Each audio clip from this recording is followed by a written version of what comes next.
Hello students, का फिर से स्वागत है आपका अपने यूट्यूब चैनल है स्टडी ज्ञान पे। तो जैसे कि आप सबको पता ही है कि कुछ क्लासेस पहले ही हमने आपके इस चैप्टर का जो 8 मेथड है यथार्थ अवकल समीकरण यानी नॉन एग्जैक्ट डिफरेंशियल इक्वेशन, उसे हमने स्टार्ट करा था। उस क्लास में मैंने आपको बताया था कि आपके जो आईएफ निकालने की इस मेथड में टोटल आपके 5 रूल होने वाले, और हर क्लास आपकी एक रूल के ऊपर हो रही है। पिछली 2 क्लासेस आपकी 2 रूल के ऊपर हो चुकी है, और आज हम यहाँ पर रूल नंबर 3 यहाँ पर आपके लिए पढ़ाने वाले हैं। तो आज की क्लास काफ़ी ज़्यादा इंपॉर्टेंट होने वाली है, तो आप इसे पेशेंस में आके पूरा एंड तक जरूर देखिएगा। और जिन भी स्टूडेंट ने इससे पहले की क्लासेस नहीं दे रखी, तो इसकी हमने एक सेपरेट प्लेलिस्ट बना रखी है, जिसका लिंक आपको डिस्क्रिप्शन में मिल जाएगा। और साथ में जिन स्टूडेंट ने जो हमारे टेलीग्राम चैनल है मेस बाय एआर स्टडी ज्ञान के नाम से, उसे ज्वाइन नहीं करा है तो उसे ज्वाइन जरूर कर लीजिएगा, जहाँ पर आपको नोट्स और पीडीएफ जल्दी आपको प्रोवाइड करवाई जाएगी। तो आइए आज की क्लास हम स्टार्ट करते हैं। तो जैसे कि यहाँ पर आप रूल नंबर 3 देख सकते हैं, जो कि क्या है, यदि हमें जो दी हुई समीकरण कैसी दी होती है, M D X plus N D Y equal to 0 की फॉर्म में यहाँ पर हमारी इक्वेशन दी होती है हमें, जहाँ पर सबसे पहले हमें क्या निकालना होगा, एफ एक्स की वैल्यू निकालनी होगी, या आप के की वैल्यू भी मान सकते हैं। हमें किसकी वैल्यू निकालनी होगी, एफ एक्स की वैल्यू निकालनी होगी, जिसका फॉर्मूला क्या होने वाला है हमारे 1/n ब्रैकेट में del M upon del Y minus del N upon del X, ये आपका फॉर्मूला होने वाला है। इस फॉर्मूले से हम किसकी वैल्यू निकालेंगे, सबसे पहले तो एफ एक्स की वैल्यू निकालेंगे। तो फिर जैसे ही यहाँ पर आपकी एफ एक्स की वैल्यू आती है, उसके बाद आपको आई एफ का फॉर्मूला लगाना होगा। आई एफ का फॉर्मूला क्या होने वाला है, यहाँ पर आई एफ इक्वल टू ई की power integration F x D x यहाँ पर दिया हुआ है। यानी जैसे आप एफ एक्स की यहाँ पर वैल्यू ये पूरी निकाल लेंगे, यहाँ पर जो भी वैल्यू आएगी उसको आपको इसमें रख देना है इंटीग्रेशन में, और यहाँ पर आपकी क्या वैल्यू निकल के आ जाएगी, आई एफ की वैल्यू यहाँ पर आपकी आ जाएगी। और आई एफ की वैल्यू के बाद आपको पता ही जो भी आपकी इक्वेशन नंबर 1 होगी, उसको आप अगर आई एफ से मल्टीपल कर देंगे, तो वो यहाँ पर आपकी यथार्थ अवकल समीकरण यानी एग्जैक्ट डिफरेंशियल इक्वेशन में वो इक्वेशन चेंज हो जाएगी। जैसे कि हमने पहले भी 2 रूल्स में करा था। फर्स्ट रूल क्या था, उसमें हमने आई एफ क्या निकाला था, 1/mx प्लस एन वाई के रूप में। और सेकेंड रूल में हमने कैसे निकाला था, 1/mx माइनस एन वाई। और यहाँ पर हमारा रूल क्या होने वाला है कि सबसे पहले तो हमें एफ एक्स की वैल्यू निकालनी है इस फॉर्मूले से, और जैसे आपकी एफ एक्स की वैल्यू आ जाएगी, उसके बाद आपको ये आई एफ का ये फॉर्मूला लगा देना, और इसका इंटीग्रेशन करके यहाँ पर आपको आई एफ की वैल्यू निकाल लेनी है। तो यही हमारा यहाँ पर ये रूल नंबर 3 था। तो आइए आप इसके क्वेश्चन के ऊपर बात करते हैं, जो कि काफ़ी इंपॉर्टेंट क्वेश्चन, आप इसे लगा लीजिएगा। ये क्वेश्चन काफ़ी बार पूछा गया क्वेश्चन है, तो इसको आपको बिल्कुल ध्यान से यहाँ पर समझना है। और अभी तक भी जिन स्टूडेंट ने सेशन इस वीडियो को लाइक नहीं करा है, तो जल्दी से लाइक कर दीजिए, क्योंकि आप लाइक करते तो हमें पता लगता है कि स्टूडेंट्स को क्लासेस से समझ में आ रही है, और ये जो आपकी क्लासेस है वो निरंतर रूप से हम यानी कंटिन्यू रूप से आपकी चला हम पाते हैं। तो यहाँ पर आप देख सकते हैं कि आज का फर्स्ट क्वेश्चन क्या है, सॉल्व यानी हल कीजिए। 3xy minus 2ay square D X plus X square minus 2ay X D Y equal to 0। यहाँ पर हमारी ये इक्वेशन दे रखी है। सबसे पहले सॉल्यूशन में हम इसे ही लिख देते हैं, जो कि क्या हो जाती है, हमारी इक्वेशन नंबर 1 हो जाती है। अब आपको अच्छी तरह से पता है, इतनी सारी क्लासेस में हम आपको बता चुके हैं कि dx के साथ में जो ये वैल्यू होती है वो हमारी m की वैल्यू होती है, और dy के साथ में जो पूरी वैल्यू होती है वो हमारी n की वैल्यू होती है। तो यहाँ पर हमारी m की वैल्यू क्या है, 3xy माइनस 2ay स्क्वायर, और यहाँ पर हमारी n की वैल्यू क्या है, x square minus 2ay x यहाँ पर हमारे दी हुई है। अब m की वैल्यू का हम y के सापेक्ष क्या करते हैं, पार्शियल डिफरेंशिएशन यानी आंशिक अवकलन करते हैं। और अगर हम y के सापेक्ष कर रहे हैं तो x हमारा क्या होगा, अचर यानी कांस्टेंट होने वाले। तो यहाँ पर आप देखिएगा 3x तो हमारा कांस्टेंट है, तो ये तो वैसा का वैसा रहेगा। y का अवकलन यानी डिफरेंशियल क्या हो जाएगा, 1, और 1 को 3x से मल्टीपल करेंगे तो 3x यहाँ पर आपके आ जाएगा। उसके बाद आप देखिएगा 2a, तो ये तो वैसा का वैसा यहाँ पर 2a रहेगा ही। फिर यहाँ पर वाई स्क्वायर का वाई के सापेक्ष यहाँ पर डिफरेंशियल यानी अवकलन क्या होगा, 2y हो जाएगा। तो 2a को 2y से मल्टीपल कीजिए, क्या आ जाएगा, 4ay आ जाएगा। तो यहाँ पर आप देख सकते हैं 4ay यहाँ पर आ जाता है।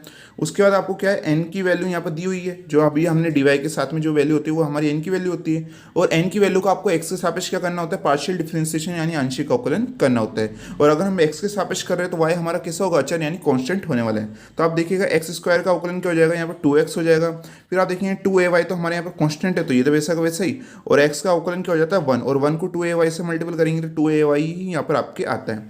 अब आप देखेंगे कि del M upon del Y और del N upon del x दोनों की वैल्यू यहाँ पर कैसी दी हुई है, अलग अलग आई है। तो हम क्या कह सकते हैं कि जो हमारे del N upon del Y है और del N upon del X है वो कैसे नॉट इक्वल है आपके। और अगर ये नॉट इक्वल होते हैं तो ये आपकी कैसी होती है, अयथार्थ अवकल समीकरण होती है, यानी नॉन एग्जैक्ट डिफरेंशियल इक्वेशन होती है। और अब इसमें हम कौन सा रूल अप्लाई करने वाले हैं, हमारा जो रूल नंबर 3 है उसे हम यहाँ पर अप्लाई करेंगे, जिसमें सबसे पहले हमें क्या निकालनी होती है, एफ एक्स की वैल्यू निकालनी होती है। एफ एक्स की वैल्यू का क्या फॉर्मूला है कि 1/n ब्रैकेट में del N upon del Y minus del N upon del X. तो वही फॉर्मूला हम यहाँ पर लगाने वाले हैं कि F X equal to 1/n bracket में del N upon del Y minus del N upon del X. तो सभी वैल्यू रख दीजिए। सबसे पहले आपको एन की वैल्यू रखनी है। एन की वैल्यू क्या आती है हमारी अभी x square minus 2ay x, तो इसे हमने यहाँ पर रख दिया, अपॉन में ये वैल्यू आ जाती है। और यहाँ पर आप देखेंगे del N upon del Y और del N upon del X की वैल्यू भी रखनी है। तो del N upon del Y की वैल्यू क्या आई थी 3x-4ay, तो इससे हमने यहाँ पर रख दिया। और यहाँ पर ये किसकी वैल्यू है del N upon del X की वैल्यू है। इस बात का आपको ध्यान रखना है, यहाँ पर माइनस लगा हुआ है। इस माइनस के कारण इस पूरी इक्वेशन के क्या साइन क्या हो जाएंगे, चेंज हो जाएंगे। कैसे होंगे, तो यहाँ पर आप देखिएगा यहाँ पर अभी प्लस था तो ये क्या हो जाएगा, यहाँ पर माइनस आ जाता है। और यहाँ पर माइनस था तो यहाँ पर क्या आ जाएगा, प्लस यहाँ पर आपके आ जाएगा। जैसे कि यहाँ पर आप देख सकते हैं कि आगे इक्वेशन -2x + 2ay यहाँ पर आपकी आ जाती है। फिर आप देखेंगे कि इस जो नीचे n की वैल्यू हमने रखी थी इसमें से हम क्या करते हैं, x को कॉमन ले लेते हैं। जैसे x कॉमन होगा तो ब्रैकेट में क्या आ जाएगा, x - 2ay आ जाएगा।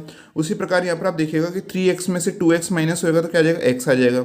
-4ay में से +2ay होगा तो क्या आ जाएगा, -2ay यहाँ पर आपके आ जाता है। अब आप देखेंगे ऊपर और नीचे वैल्यू सेम दे रखी है, यानी x - 2ay से हम x - 2ay कट कर सकते, क्या बचेगा 1/x बच जाता है। और ये क्या हो जाती है हमारी, ये हमारी fx की वैल्यू आ जाती है। आप देख सकते हैं fx की वैल्यू क्या आई है हमारी, fx = 1/x आ जाती है। उसके बाद हम इसे if निकालना होगा, और if का फॉर्मूला अभी हमने आपको बताया था रूल नंबर 3 में कि if = होता है आपकी e की पावर इंटीग्रेशन fx dx होता है। तो यहाँ पर fx की वैल्यू रख दीजिए जो आपने अभी निकाली 1/x, तो इसे हमने यहाँ पर रख दिया 1/x। अब 1/x का आपको इंटीग्रेशन करना है, जो कि आपको अच्छी तरह से पता है क्या होता है, log x होता है। तो यहाँ पर हमने log रख दिया, यहाँ पर log x। अभी यहाँ पर e की पावर में क्या आ रहा है, log x आ रहा है। और आपको अच्छी तरह से पता है e की पावर अगर log में हो तो इससे log हट जाता है, क्या बचता है, केवल x बचता है। तो यहाँ पर x बच जाता है और ये किसकी वैल्यू होती है, हमारी if की वैल्यू आ जाती है। तो यहाँ पर आपकी if की वैल्यू क्या आई है, x यहाँ पर हमारी आ जाती है। और जैसे आपकी if की वैल्यू आती है तो उसके बाद आपको इक्वेशन में जो आपकी 1 थी उसको किससे मल्टीपल करना होगा, if से मल्टीपल करना होगा। आप देखिएगा हमारी इक्वेशन नंबर 1 क्या थी, ये वाली वैल्यू थी जो हमारे क्वेश्चन में दी हुई थी mdx + ndy = 0 वाली फॉर्म की। तो इसे हम क्या दिया था हमने, इक्वेशन नंबर 1। अब इसको आपको किससे मल्टीपल कर देना है, if से मल्टीपल कर देना है। और if अभी हमारा निकल के क्या आया है, आप देख सकते हैं x निकल के आया है। तो इस x से पूरी इक्वेशन नंबर 1 को हमें मल्टीपल करना होगा। तो हमने बाहर x रख दिया और अंदर ये पूरी इक्वेशन 1 और इक्वल टू किसके हो जाता है, 0 के इक्वल हो जाता है। अब आप देखिएगा कि जैसे ही x इस पूरी इक्वेशन से मल्टीपल होगा तो क्या आ जाता है, यहाँ पर 3x² y - 2axy² यहाँ पर आ जाता है। उसी प्रकार ये जो x इस पूरी इक्वेशन से मल्टीपल होगा तो क्या आ जाएगा, x³ - 2ay² यहाँ पर आपके आ जाता है। फिर आपको क्या करना होगा, दोबारा m और n की वैल्यू निकालनी होगी। तो आप देखेंगे dx के साथ में जो पूरी वैल्यू है ये हमारी m की वैल्यू है, dy के साथ में जो पूरी वैल्यू है ये हमारी n की वैल्यू होती है। अब n की वैल्यू का हमें y के सापेक्ष आंशिक को लेना है, पार्शियल डिफरेंशिएशन करना है। और x कैसा होगा, हमारा अचर यानी कांस्टेंट होने वाला है। तो यहाँ पर आप देखिएगा 3x² तो कांस्टेंट है, तो ये तो वैसा का वैसा ही, y का अवकलन 1 और 1 को इससे मल्टीपल करेंगे तो 3x² ही यहाँ पर आपके आ जाएगा। फिर आप देखिएगा यहाँ पर 2ax, तो ये तो वैसा का वैसा ही रहेगा क्योंकि ये तो कांस्टेंट है।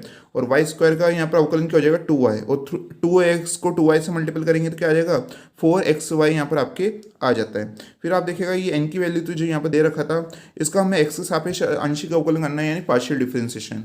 और अगर हम x के सापेक्ष कर रहे हैं तो y हमारा कैसा होगा, कांस्टेंट यानी अचर होने वाला है। तो यहाँ पर आप देखिएगा x³ का यहाँ पर अवकलन क्या हो जाएगा 3x², और यहाँ पर 2ay तो कांस्टेंट है तो ये तो वैसा का वैसा रहेगा 2ay, और x² का हो जाएगा यहाँ पर 2x। इसको मल्टीपल करके सॉल्व करेंगे तो क्या आ जाएगा 4axy यहाँ पर आपका आ जाता है। अब आप देखेंगे कि जो आपकी del N upon del Y और del N upon del x दोनों की वैल्यू कैसी आएगी, सेम, यानी दोनों की वैल्यू है 3x² - 4axy, और दोनों की वैल्यू सेम है। तो हम क्या कह सकते हैं कि del N upon del Y और del N upon del X वो कैसे आगे हमारे इक्वल आगे।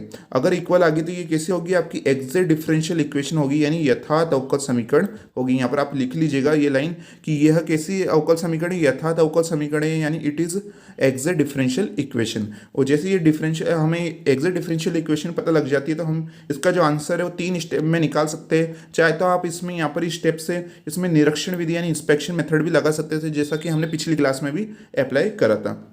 तो यहाँ पर देखेंगे आप, हम यहाँ पर यथार्थ अवकल समीकरण वाला मेथड अप्लाई करने वाले, जिसमें फर्स्ट स्टेप में क्या होता है कि हमारा m का हमें x के सापेक्ष क्या करना है, इंटीग्रेशन करना है यानी समाकलन हमें करना है। तो m की वैल्यू सबसे पहले रखनी होगी। m की वैल्यू अभी जो आपने निकाली थी लेटेस्ट यही आपको रखनी है, ऊपर वाली वैल्यू नहीं रखनी है, ठीक है। ऊपर वाली वैल्यू से निकालेंगे तो आपका आंसर नहीं आएगा।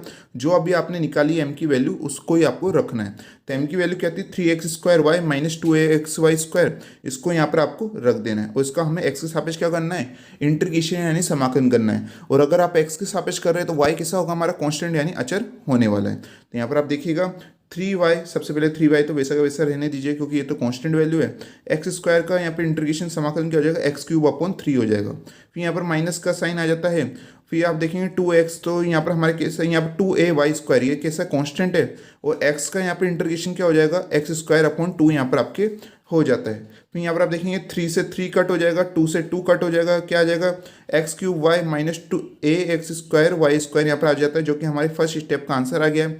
अब आपको क्या करना है कि सेकंड स्टेप निकालनी है। सेकंड स्टेप में क्या करते हैं कि जो फर्स्ट स्टेप में आंसर आया था उसका वाई के सापेक्ष क्या कर देना है, पार्शियल डिफरेंशिएशन यानी आंशिक अवकलन कर देना है। तो वही हम कर रहे हैं। अगर वाई के सापेक्ष करते तो एक्स हमारा कैसा होगा, अच्छा यानी कांस्टेंट होने वाला है। तो एक्स क्यूब तो कैसा है, कांस्टेंट है, तो ये तो वैसा का वैसा रहेगा। वाई का अवकलन क्या होता है 1, और 1 को इससे मल्टीपल करेंगे तो एक्स क्यूब भी आ जाएगा। फिर यहाँ पर आप देखेंगे ए एक्स स्क्वायर, ये तो कांस्टेंट वैल्यू है तो ये तो वैसे की वैसी रहेगी।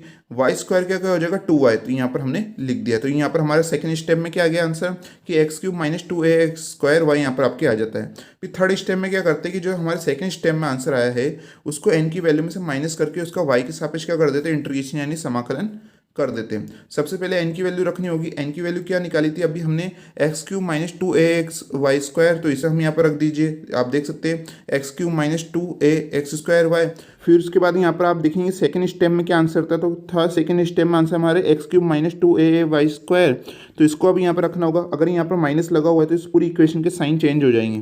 कैसे होंगे, तो यहाँ पर आप देखिएगा यहाँ पर प्लस लगा हुआ है तो यहाँ पर माइनस आ जाएगा, और यहाँ पर माइनस लगा हुआ है तो यहाँ पर क्या आ जाएगा आपके प्लस, यहाँ पर आपके आ जाएगा, जैसे कि यहाँ पर आप देख सकते हैं। तो X cube minus x cube plus 2a x square Y यहाँ पर आप क्या आ जाता है। अब क्या होगा, तो यहाँ पर आप देखिएगा प्लस क्यूब से माइनस एक्स क्यूब कट हो जाएगा, minus 2a x square y से plus 2a x square y cut हो जाएगा, नीचे इंटीग्रेशन क्या आ जाएगा, जीरो आ जाएगा। और जीरो का हमें वाई के सापेक्ष क्या करना है, इंटीग्रेशन, जो कि हमेशा क्या होता है कांस्टेंट वैल्यू यानी c यहाँ पर हमारे आ जाता है। अब आपके फाइनली आंसर कैसे आएगा, आपको अच्छी तरह से पता है कि जो आपके फर्स्ट स्टेप में आंसर आया था, थर्ड स्टेप में जो आंसर आया था उन दोनों को प्लस करके हमें इक्वल के यहाँ पर रख देना। के हमने क्यों रखा है, क्योंकि पहले यहाँ पर आपके थर्ड स्टेप में c कांस्टेंट आ गया है, इसलिए यहाँ पर हमने नया कांस्टेंट यहाँ पर के यहाँ पर रख दिया। फर्स्ट स्टेप में आंसर आपके क्या आया था, X cube Y minus a X square Y square आया था, जैसे कि यहाँ पर आप देखिएगा ये हमारा फर्स्ट स्टेप में आंसर आया था। और थर्ड स्टेप में आंसर क्या है, यहाँ पर हमारे c आया है, यहाँ पर कांस्टेंट वैल्यू आई है, तो इन दोनों को हमने क्या कर दिया, प्लस करके इक्वल के यहाँ पर रख दिया। फिर आप देखेंगे कि जैसे ये कांस्टेंट वैल्यू उधर जाएगी तो क्या हो जाएगी, के माइनस सी और के माइनस सी दोनों ही कांस्टेंट वैल्यू, तो हमने एक यहाँ पर नया कांस्टेंट यहाँ पर c हमने यहाँ पर रख दिया है। तो आप देख सकते हैं कि X cube Y minus A X square Y square equal to c, ये क्या आ चुका है हमारे यहाँ पर फाइनल आंसर है यहाँ पर हमारे आ गया। ये क्वेश्चन काफ़ी इंपॉर्टेंट था, आई होप आपको ये क्वेश्चन समझ में यहाँ पर आ गया होगा। अब बात करते हैं हम यहाँ पर नेक्स्ट क्वेश्चन की, इसे भी आपको बिल्कुल ध्यान से समझना है। जैसे कि क्वेश्चन क्या है यहाँ पर हमारे सॉल्व यानी हल कीजिए y plus 1/3 Y cube plus 1/2 X square D X, फिर प्लस में 1/4 X plus X Y square D Y equal to 0। सबसे पहले आप इस क्वेश्चन को लगा लीजिएगा मोस्ट इंपॉर्टेंट, क्योंकि ये काफ़ी यूनिवर्सिटी में काफ़ी बार पूछा गया क्वेश्चन है, इसलिए आपको इसको मोस्ट इंपॉर्टेंट यहाँ पर लगा देना है। सबसे पहले सॉल्यूशन में क्या होगा, तो हमारी यही क्वेश्चन हम यहाँ पर लिख देते हैं सॉल्यूशन में, जो कि हमारी इक्वेशन नंबर क्या हो जाएगी 1। जब हम IF निकाल लेंगे उस IF को हमें बाद में इक्वेशन नंबर 1 से मल्टीप्लाई करना होगा। आप देख सकते हैं dx के साथ में ये जो पूरी वैल्यू है ये हमारी m की वैल्यू हो जाएगी, dy के साथ में ये जो पूरी वैल्यू है ये हमारी n की वैल्यू हो जाती है। अब m की वैल्यू का हमें y के सापेक्ष क्या करना होता है, पार्शियल डिफरेंशिएशन यानी आंशिक अवकलन करना होता है, तो वही करने वाले हैं। और अगर हम y के सापेक्ष कर रहे हैं तो x हमारा कैसा होगा, कांस्टेंट यानी अचर होगा, तो y का तो अवकलन क्या हो जाएगा 1 हो जाएगा। यहाँ पर आप देखेंगे वाई क्यूब का क्या हो जाएगा 3y स्क्वायर, और अपन में 3 था तो अपन में 3 आ जाता है। अब 1/2 और एक्स स्क्वायर दोनों ही कांस्टेंट वैल्यू, तो इसका अवकलन तो 0 हो जाएगा। ठीक है, फिर क्या होगा कि 3 से 3 कट हो जाएगा और यहाँ पर क्या आ जाएगा आपका 1 प्लस वाई स्क्वायर आ जाता है। फिर यहाँ पर आप देखिएगा n की वैल्यू जो इसके साथ में dy के साथ में वैल्यू थी वो हमारी n की वैल्यू थी। n की वैल्यू को आपको x के सापेक्ष क्या करना है, पार्शियल डिफरेंशिएशन यानी आंशिक अवकलन करना है। और अगर हम x के सापेक्ष कर रहे हैं तो y कैसा होगा हमारा कांस्टेंट यानी अचर होने वाला है, तो 1/4 तो ये वैसा का वैसा ही रहेगा। x का अवकलन हो जाएगा 1, एक्स वाई स्क्वायर का क्या हो जाएगा, वाई स्क्वायर यहाँ पर उपयोग हो जाता है, जैसे कि यहाँ पर आप देख सकते हैं। अब यहाँ पर हमारे del N upon del X की वैल्यू और del N upon del Y दोनों की वैल्यू क्या आई है, अलग अलग आई है। यानी हम कह सकते हैं कि जो हमारा del N upon del Y है और del N upon del X है वो नॉट इक्वल है, यानी बराबर नहीं है। और जब ये बराबर नहीं होती तो ये कैसी होती है, हमारी अयथार्थ अवकल समीकरण होती है, यानी नॉन एग्जैक्ट डिफरेंशियल इक्वेशन होती है। फिर हमें इसमें रूल नंबर 3 अप्लाई करना होगा। रूल नंबर 3 हमने क्या बताया था कि सबसे पहले आपको किसकी वैल्यू निकालनी होगी, एफ एक्स की वैल्यू निकालनी होगी, और एफ एक्स की वैल्यू जैसे निकाल लेंगे फिर आपको आई एफ का फॉर्मूला लगा देना ई की power integration F x D x, तो वो फॉर्मूला अप्लाई कर देंगे। तो आप देख सकते हैं कि एफ एक्स की ये हमारी वैल्यू दे रखी है, ये जो फॉर्मूला दिया हुआ है इसमें हम वैल्यू रखेंगे 1/n। तो सबसे पहले तो आपको n की वैल्यू रखनी है, तो n की वैल्यू क्या आती है यहाँ पर आप देखिएगा 1/4x + xy²। तो हमने यहाँ पर नीचे n की वैल्यू ये पूरी हमने रख दी है। फिर यहाँ पर ब्रैकेट में क्या आएगा आपकी del n/del y की वैल्यू और del n/del x की वैल्यू। del n/del y की वैल्यू क्या आई थी आपकी 1 + y², तो हमने यहाँ पर रख दिया है जैसा कि आप देख सकते हैं 1 + y²। फिर माइनस का साइन लगा हुआ है, यहाँ पर भी माइनस का साइन लगा हुआ है। फिर आप देखेंगे कि यहाँ पर del n/del x की वैल्यू क्या आई थी 1/4 ब्रैकेट में 1 + y²। तो हमने यहाँ पर माइनस और यहाँ पर ये पूरी n की del n/del x की वैल्यू भी हमने यहाँ पर रख दी है। फिर यहाँ पर आप देखेंगे कि अपॉन के भी यहाँ पर अपॉन में क्या दे रखा है 1/4 दे रखा है, तो ये 4 कहाँ चल जाएगा, ऊपर चल जाएगा, तो 4 ऊपर आ जाता है। और आप देख सकते हो हमने यहाँ पर जो ये नीचे वैल्यू थी x + xy² जो बची है आपकी, इसमें से हम x को कॉमन ले लेंगे, तो ब्रैकेट में क्या आ जाएगा 1 + y²। और फिर उसके बाद यहाँ पर आप वैल्यू देखिए, यहाँ पर क्या है कि 1 + y² और यहाँ पर माइनस करना है आपको 1/4 1 + y² को, दोनों तरफ सेम वैल्यू दे रखी है। तो आप इस वैल्यू को क्या है यहाँ पर ये 1 वैल्यू है एक तरह से मानिए, यहाँ पर माइनस और फिर यहाँ पर है 1/4, तो 1 में से 1/4 माइनस होगा तो क्या आता है आपको अच्छी तरह से पता है 3/4 आता है। तो यहाँ पर 3/4 आ गया और यहाँ पर ब्रैकेट में क्या आ जाता है 1 + y² यहाँ पर आपके आ जाता है। अब आप देखेंगे यहाँ पर 1 + y² से 1 + y² कट हो जाएगा, नीचे 4 से ऊपर 4 कट हो जाएगा, क्या बचा है आपकी एफ एक्स की वैल्यू 3/x यहाँ पर आपकी बच जाती है, यानी 3/x आ जाता है आपकी, यहाँ पर आप देख सकते हैं। और जैसे आपकी आई यहाँ पर एफ एक्स की वैल्यू आ जाती है, फिर आपको आई एफ का फॉर्मूला निकालना होगा। आई एफ का फॉर्मूला क्या होता है हमारे, आई एफ = ई की power integration F x D x होता है। तो वही फॉर्मूला हम लगा देते हैं कि एफ एक्स की वैल्यू अभी हमने क्या निकाली 3/x निकाली, इसे हमने यहाँ पर रख दिया। और यहाँ पर 1/x का इंटीग्रेशन समाकलन क्या होता है log x होता है, और आगे 3 वैल्यू आ जाती है। अब आपको पता है log के आगे जो भी वैल्यू होती है वो उसकी पावर बन जाती है, तो ये 3 कहाँ चल जाएगा x की पावर बन जाएगा। तो आप देख सकते हैं यहाँ पर क्या आ गया e की पावर log x³ यहाँ पर आपके आ जाता है। फिर आपको अच्छी तरह से पता है e से log हट जाएगा और क्या आ जाएगा x³ आ जाएगा। तो यहाँ पर आपकी आई एफ की वैल्यू क्या निकल कर आई है, आई एफ = x³ आई है। अब जैसे आपकी आई एफ की वैल्यू आ जाती है, उसको आपको जो इक्वेशन नंबर 1 आपने निकाली थी शुरुआत में ही, इस इक्वेशन नंबर 1 से आपको आई एफ को क्या कर देना है, मल्टीपल कर देना है। तो आई एफ की वैल्यू अभी जो हमारी आई है x³, इसे हमने यहाँ पर बाहर लिख दिया और ब्रैकेट में ये पूरी आपकी इक्वेशन नंबर 1 हो जाती है, इक्वल टू किसके हो जाता है 0 के। फिर यहाँ पर आप देखिएगा इस पूरी x³ को आपको अंदर मल्टीपल कर देना है, यहाँ पर dx की जो भी वैल्यू है, फिर x³ को इस पूरी वैल्यू के साथ आपको मल्टीपल करना होगा। तो x³ y से मल्टीपल होगा तो x³ y आ जाएगा, फिर x³ इससे मल्टीपल होगा तो 1/3 x³ y³ आ जाएगा, फिर x³ x² से यहाँ पर मल्टीपल होगा। तो इस बात का आपको ध्यान रखना है, आपको 3 को 2 से मल्टीपल करके x की पावर 6 नहीं बना देना है, ये कुछ इस प्रकार से बनेगा। आप देख सकते हैं यहाँ पर काफ़ी ज़्यादा स्टूडेंट्स गलती कर देते हैं जल्दीबाजी में। ये है x³, जब ये x² से मल्टीपल होगा तो ऐसे हो जाएगा x³ और यहाँ पर .x²। और आपको पता है जिसके आधार सेम होते हैं तो उनकी घातें क्या हो जाती है, जुड़ जाती है, यानी जिनके बेस सेम होते हैं तो पावर ऐड हो जाती है। तो क्या हो जाएगा x की पावर 3 + 2 यहाँ पर आपकी हो जाएगा, और ये क्या आ जाएगा x की पावर 5 आ जाएगा। ये काफ़ी कॉमन वाली बात है जो कि ज़्यादातर स्टूडेंट्स को पता होता है, लेकिन तब भी यहाँ पर काफ़ी स्टूडेंट्स यहाँ पर गलती कर देते हैं। और यहाँ पर क्या आ जाता है x की पावर 5 यहाँ पर आपके आ जाता है। फिर ये x³ है, इस पूरी इक्वेशन से मल्टीपल होगा और हम यहाँ पर जो 1/4 है उसको भी अंदर मल्टीपल कर देंगे। तो क्या आ जाएगा आपके यहाँ पर ये x³ इस x से मल्टीपल होगा तो x की पावर 4 और अपॉन में ये 4 आ जाएगा आपके। फिर क्या होगा x³ इससे मल्टीपल होगा तो x की पावर 4 और y², साथ में यहाँ पर आपके अपॉन में क्या आ जाएगा 4 यहाँ पर आपके आ जाता है, जैसे कि आप देख सकते हैं, और dy = 0 आ जाता है। अब आपके जो यहाँ पर dx के साथ में जो पूरी वैल्यू आई हमारी नई m की वैल्यू होगी, और dy के साथ में जो पूरी वैल्यू है ये हमारी n की वैल्यू होगी। तो m की वैल्यू क्या है यहाँ पर हमारे x³ y + 1/3 x³ y³ + 1/2 x की पावर 5। इसका आपको y के सापेक्ष क्या कर देना है, पार्शियल डिफरेंशिएशन यानी आंशिक अवकलन कर देना है। और अगर आप y के सापेक्ष कर रहे हैं तो x हमारा कैसा होगा, कांस्टेंट यानी अचर होगा। x³ y का क्या हो जाएगा, x³ हो जाएगा, क्योंकि y का अवकलन 1 होता है और 1 को इससे मल्टीपल करेंगे तो x³ भी आ जाएगा। 1/3 ये वैसा का वैसा रहेगा 1/3। और फिर आप देखेंगे x³ तो ये तो कांस्टेंट वैल्यू, तो ये वैसा का वैसा। y³ का क्या हो जाएगा 3y² यहाँ पर आपके आ जाता है, और 1/2 x की पावर 5 ये तो पूरी कांस्टेंट वैल्यू, तो इसका अवकलन तो 0 हो जाएगा। ठीक है, फिर ये क्या होगा 3 से 3 कट हो जाएगा और यहाँ पर क्या आ जाएगा हमारे del n/del y की वैल्यू x³ + x³ y² यहाँ पर आपके आ जाता है। और यहाँ पर जो यहाँ पर इसकी पूरी वैल्यू थी, यहाँ पर हमारी n की वैल्यू होती है, और n की वैल्यू का हमें x के सापेक्ष क्या करना होता है, पार्शियल डिफरेंशिएशन। और अगर आप x के सापेक्ष कर रहे हैं तो y कैसा होगा, कांस्टेंट यानी अचर होगा। तो del N upon del X कैसे होगा? तो यहाँ पर आप देखिए एक्स की पावर 4 क्या होती है, 4x³ यहाँ पर आपका क्या आ जाता है, अवकलन यानी डिफरेंशियल आ जाता है। अपन में 4 है तो नीचे भी 4 आ जाता है। फिर यहाँ पर आप देखेंगे तो एक्स की पावर 4 का अवकलन क्या हो जाएगा, 4x³ हो जाएगा। वाई स्क्वायर वैसे का वैसा, ये क्योंकि ये तो कांस्टेंट वैल्यू और अपन में 4 आ जाता है। फिर क्या होगा, तो यहाँ पर आप देखिएगा 4 से 4 कट हो जाएगा, यहाँ पर भी 4 से 4 कट हो जाएगा, और del N upon del X की वैल्यू क्या आती है, x³ plus x³ Y square यहाँ पर आपकी आ जाती है। अब आप देख सकते हैं कि यहाँ पर जो हमारी del N upon del Y और del N upon del x दोनों की वैल्यू कैसे दे रखी है, सेम दे रखी है। अगर ये सेम वैल्यू, तो हम क्या कह सकते हैं कि जो हमारे del N upon del Y है और del N upon del X है वो कैसे आए, हमारे इक्वल आए। और जब ये बराबर हो जाते हैं तो हम क्या कह सकते हैं कि ये हमारी कैसी चेंज होगी, हमारी यथार्थ अवकल समीकरण में चेंज होगी, यानी एक्जेक्ट डिफरेंशियल इक्वेशन में चेंज होगी। तो इसका आंसर, अब फाइनली आंसर हम 3 स्टेप में निकाल सकते हैं। फर्स्ट स्टेप में हम क्या करते हैं कि m का x के सापेक्ष क्या कर देना है, हमें इंटीग्रेशन कर देना है, यानी समाकलन कर देना है। और अगर आप x के सापेक्ष कर रहे हैं तो y कैसा होगा, हमारा कांस्टेंट यानी अचर होने वाला है। सबसे पहले m की वैल्यू रखी है, तो m की वैल्यू जो अभी हमने लेटेस्ट निकाली थी उसे आपको रखना है। तो यहाँ पर हमने m की वैल्यू रख दी है। अब आपको इसका क्या करना है, इंटीग्रेशन यानी समाकलन करना है।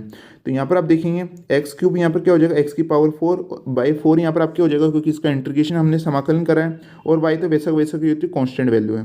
फिर उसके बाद यहाँ पर आपको इसका इंटीग्रेशन बिल्कुल ध्यान से देखना है। यहाँ पर आप देख सकते हैं यहाँ पर क्या है 1/3, यहाँ पर क्या है x³ का इंटीग्रेशन क्या हो जाएगा, x की पावर 4/4 यहाँ पर आपके हो जाएगा, y³ वैसा का वैसा रहेगा। तो ऊपर क्या है, x की पावर 4 और y की पावर क्यूब, और यहाँ पर आप देखेंगे 3 × 4 क्या हो जाएगा, आपके 12 हो जाएगा। तो यहाँ पर इंटीग्रेशन क्या आ गया है, x की पावर 4 y³ अपॉन 12 यहाँ पर आपके आ जाता है। फिर यहाँ पर आप देखेंगे यहाँ पर x की पावर 5, x की पावर 5 का इंटीग्रेशन क्या होता है, x की पावर 6 अपॉन 6 यहाँ पर आपके होता है। और यहाँ पर अपॉन में पहले से 2 दे रखा था, 2 × 6 क्या हो जाएगा 12, तो इसके भी अपॉन में यहाँ पर 12 आ जाता है। आप देख सकते हैं x की पावर 6 और अपॉन 12 यहाँ पर आपके आ जाता है। और उसके बाद सेकंड स्टेप में क्या होगा कि आपको जो फर्स्ट स्टेप में आंसर आया है उसका आपको y के सापेक्ष क्या कर देना है, पार्शियल डिफरेंशिएशन यानी आंशिक अवकलन कर देना है। तो यहाँ पर जो हमारी फर्स्ट स्टेप थी इसका हम अब क्या करेंगे, आंशिक अवकलन y के सापेक्ष। और y के सापेक्ष कर रहे तो x हमारा कैसा होगा, कांस्टेंट यानी अचर होने वाला है। तो यहाँ पर आप देखिएगा बिल्कुल ध्यान से, तो यहाँ पर x की पावर 4 और /4 ये तो वैसा का वैसा रहेगा कि दोनों कांस्टेंट वैल्यू है। y का अवकलन क्या हो जाएगा, 1 हो जाएगा, और 1 को इससे मल्टीप्लाई करेंगे तो क्या आ जाएगा, दोबारा आपके x की पावर 4/4 यहाँ पर आपके आ जाएगा। उसी प्रकार यहाँ पर आप देखिएगा यहाँ पर क्या दिया हुआ है, यहाँ पर दिया हुआ है x की पावर 4, तो ये तो वैसा का वैसा ही यहाँ पर आपके रहने वाला है। और y की पावर 3 का यहाँ पर आपकी क्या हो जाएगा अवकलन, इसका हो जाएगा 3y² हो जाएगा। ठीक है, आपको अवकलन और समाकलन में कंफ्यूज नहीं होना है। तो यहाँ पर इसका अवकलन y³ का अवकलन होने पे क्या हो जाएगा, 3y² आ जाएगा, और अपन में क्या दे रखा है 12 यहाँ पर आपको दिया हुआ है। तो यहाँ पर फाइनली आप देख सकते हैं यहाँ पर हमारे ये आ जाता है। फिर यहाँ पर आप देखेंगे कि x की पावर 6 अपॉन में 12 ये पूरी कांस्टेंट वैल्यू, क्योंकि हम y के सापेक्ष कर रहे हैं तो x अचर होगा। तो x की पावर 6 अपॉन 12 कांस्टेंट वैल्यू है, तो इसका अवकल यानी डिफरेंशियल क्या आ जाता है, 0 यहाँ पर आपके आ जाता है। फिर क्या होगा, तो यहाँ पर आप देखेंगे 3 से ये 12 कट हो जाएगा, कितने टाइम्स, 4 टाइम्स। तो क्या आ जाएगा, x की पावर 4/4 प्लस x की पावर 4 y² अपॉन 4 यहाँ पर आपके आ जाता है। तो अब थर्ड स्टेप में हम क्या करेंगे कि जो आपके सेकंड स्टेप में ये आंसर आया है उसको n की वैल्यू में से माइनस करके उसका y के सापेक्ष क्या कर देंगे, इंटीग्रेशन यानी समाकलन कर देंगे। तो सबसे पहले आपको देखना होगा n की वैल्यू क्या है, तो n की वैल्यू जो अभी हमने निकाली थी x की पावर 4 अपॉन में 4 फिर प्लस x की पावर 4 y² अपॉन 4, तो इस वैल्यू को हम यहाँ पर रख देंगे। जैसे कि आप देख सकते हैं ये वैल्यू हमने यहाँ पर रख दी है। फिर उसके बाद देखेंगे ऊपर अभी हमारे क्या आंसर आया था, ये वैल्यू में आंसर आया था, इसको आपको क्या कर देना है, माइनस करके यहाँ पर आपको लिख देना है। अगर इधर माइनस है तो इस पूरे का साइन बन जाएगा, बदल जाएगा। तो आप देख सकते हैं ये प्लस था तो यहाँ पर माइनस आ गया, यहाँ पर भी प्लस था तो यहाँ पर माइनस आपके आ जाता है। और क्या आ जाता है, x की पावर 4/4 यहाँ पर माइनस x की पावर 4 y² अपॉन 4 यहाँ पर आपके आ जाता है। फिर इसे सॉल्व करना होगा, तो यहाँ पर देखेंगे ये सेम वैल्यू है और प्लस और माइनस की तो ये कट हो जाएगी। यहाँ पर ये सेम वैल्यू, ये भी प्लस माइनस की तो ये भी एक दूसरे से कट यहाँ पर आपके हो जाती है। क्या बचेगा इंटीग्रेशन में, 0 dy यहाँ पर आपके बच जाता है। और जब अगर हम 0 का y के साथ इंटीग्रेशन करेंगे तो क्या आ जाएगा, कॉन्स्टेंट वैल्यू यहाँ पर हमारी c यहाँ पर आ जाती है। फिर उसके बाद आपको अच्छी तरह से पता है कि फाइनली आंसर हमारा कैसे आता है, कि जो हमारे फर्स्ट स्टेप में आंसर आया था, थर्ड स्टेप में जो आंसर आया था उसको हमें इक्वल के रख देना है। तो आप देखिएगा कि फर्स्ट स्टेप में आपके आंसर क्या आया था, तो ये पूरी वैल्यू हमारी फर्स्ट स्टेप में आंसर आई थी। और थर्ड स्टेप में आपकी क्या आया था आंसर, कांस्टेंट वैल्यू यानी सी यहाँ पर हमारे आंसर आया था। तो इसको हमने यहाँ पर लिख दिया, ये पूरा फर्स्ट स्टेप का आंसर, फिर प्लस सी और इक्वल के यहाँ पर हमने रख दिया। उसके बाद आप देखेंगे तो इसे हमें थोड़ा सॉल्व करना होगा। यहाँ पर अपॉन में क्या दिया हुआ है 4, यहाँ पर अपॉन में 12 और यहाँ पर अपॉन में 12, तो इन तीनों का हमने एलसीएम ले लिया। जब आप 4, 12 और 12 का एलसीएम लेंगे तो क्या आता है, 12 आता है, आपको अच्छी तरह से पता ही है। फिर हम क्या करेंगे, यहाँ पर 4 का 12 में डिवाइड देंगे तो 3 आएगा, 3 को ऊपर मल्टीपल करेंगे तो क्या आ जाता है 3x⁴ और y आ जाता है। ये नॉर्मल से एलसीएम में होते हैं जो कि आपको अच्छे से पता ही है। फिर 12 का 12 में डिवाइड देंगे 1 और 1 को ऊपर से मल्टीपल करेंगे तो क्या आ जाएगा x⁴ y³ आ जाता है। फिर यहाँ पर भी 12 दिया हुआ है, 12 को 12 से डिवाइड देंगे 1 और 1 को ऊपर मल्टीपल करेंगे तो यहाँ पर 6 आपके आ जाती है। फिर आप देखेंगे ये कांस्टेंट वैल्यू ये उधर जाएगी तो क्या बन जाएगा k-c, और k-c को हमने यहाँ पर नया कांस्टेंट यहाँ पर c हमने यहाँ पर रख दिया है। फिर आप देखेंगे कि 12 भी उधर क्रॉस मल्टीपल होकर चल जाएगा तो ये क्या बना देगा, यहाँ पर आपके 12 यहाँ पर आपके c आ जाएगा, जैसे ही वो वज्रगुणा होकर उधर जाएगा तो यहाँ पर आप देख सकते हैं अब ये 12c ये भी दोनों कांस्टेंट वैल्यू है तो इसे हमने नया कांस्टेंट यहाँ पर c हमने यहाँ पर रख दिया है। और फाइनली हमारा आंसर क्या निकल के आया है 3x⁴y plus x⁴y³ plus x⁴6 और यहाँ पर c आपके आ जाता है, जैसे यहाँ पर आप देख सकते हैं। और ये भी काफ़ी इंपॉर्टेंट क्वेश्चन था तो आप इसकी प्रैक्टिस जरूर कर लीजिएगा। अब इस जो रूल नंबर हमारा 3 है इससे रिलेटेड आपकी बुक में कुछ क्वेश्चन और दिए हुए हैं जिसकी आपको प्रैक्टिस जरूर करके देखनी है, काफ़ी इंपॉर्टेंट क्वेश्चन है। जैसे कि यहाँ पर आप ये देख सकते हैं 3 क्वेश्चन है जो कि आपकी बुक के क्वेश्चन है तो इनको आपको ट्राई करके जरूर देखना है। जैसे अभी हमने आपको बताया था पहले आपको इसमें f(x) की वैल्यू निकाल लेनी है, फिर f(x) की वैल्यू की मदद से आपको if की वैल्यू निकाल लेनी है और फिर उसको आपको सॉल्व कर लेना है, जैसे कि अभी हमने आपको बताया है। तो आई होप आज की क्लास आपको पसंद आई होगी। प्लीज़ कमेंट करके जरूर बताइएगा कि आज की क्लास आपको कैसी लगी और सभी स्टूडेंट्स को इस वीडियो को लाइक करना ना भूलें। और जो नेक्स्ट क्लास होगी वो हमारी रूल नंबर 4 के ऊपर होने वाली, जो कि काफ़ी इंपॉर्टेंट क्लास होने वाली है। और रूल नंबर 3 और रूल नंबर 4 थोड़े एक जैसे ही होते हैं, जैसे जिस प्रकार से रूल नंबर 1 और 2 एक जैसे थे, वहाँ पर बस प्लस और माइनस का डिफरेंस था, तो वैसे ही यहाँ पर भी थोड़ा सा चेंज होने वाला है आपके रूल नंबर 4 में। तो आप नेक्स्ट क्लास में भी बने रहेगा, जिसका लिंक आपको डिस्क्रिप्शन में मिल जाएगा। तब तक के लिए पढ़ते रहिए और सीखते रहिए।